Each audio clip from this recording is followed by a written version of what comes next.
Welcome to session 2 of the Introduction to Public Finance. In this session, we will be taking a look at some public finance institutions in Ghana. Let's start by looking at our objectives for this session. By the end of the session, we should be able to identify some institutions in Ghana which were established by an act to assist in public financial management. We should be able to explain some of the roles of these institutions. We would also identify the duties of some public sector officers.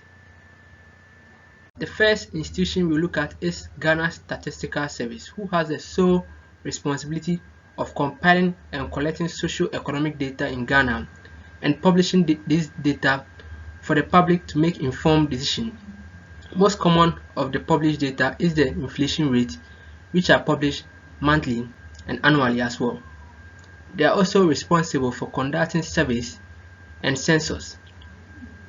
The next institution is the Auditor General. This institution, they act as the auditors of the government. They are responsible for auditing the public accounts of Ghana and of all public offices. We will then look at the Ministry of Finance. The Ministry of Finance, per the Public Financial Management Act, are responsible for the formulation and implementation of sound financial, fiscal, and monetary policies. They are also responsible for efficient mobilization, allocation, and management of financial resources.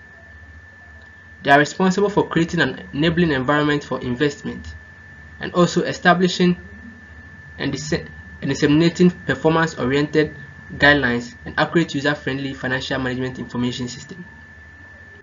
The head of the Ministry of Finance is the Minister of Finance. He is responsible for the policy and strategic matters related to the efficient operation of the public financial management system of the country. He is also responsible for preparing the annual and supplementary budget estimate and report per the delegation role of the President of the country.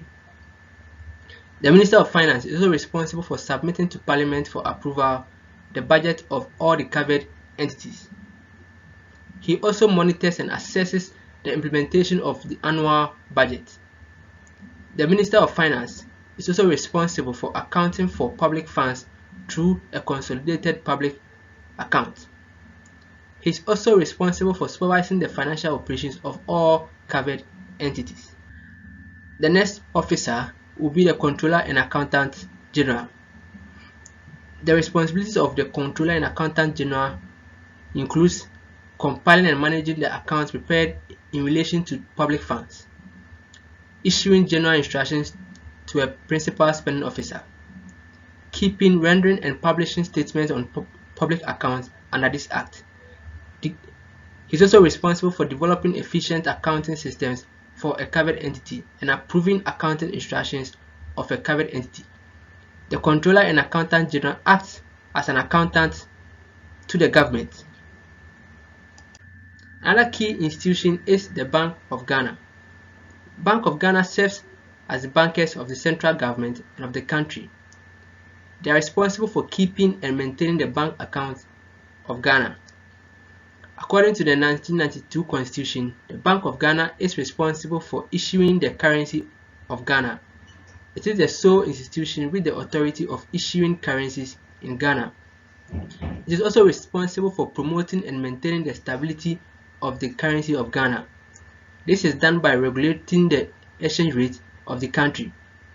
The Bank of Ghana also encourages and promotes economic development and the efficient utilization of the resources of Ghana.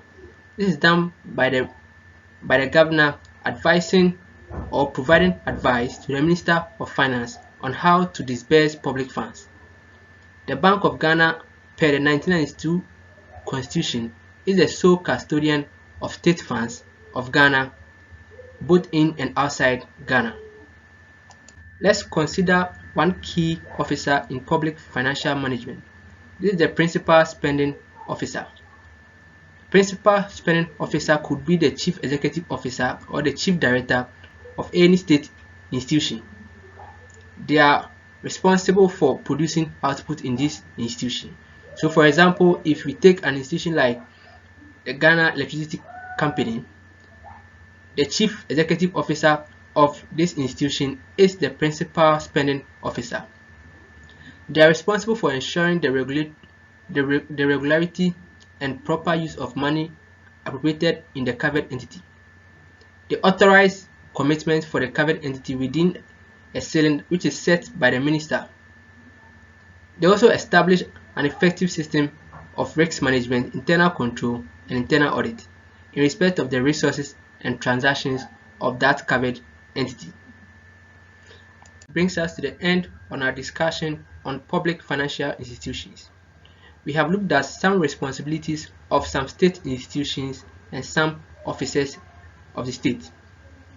Before moving on, take some time to recap on some of the responsibilities of some state institutions and some public officers.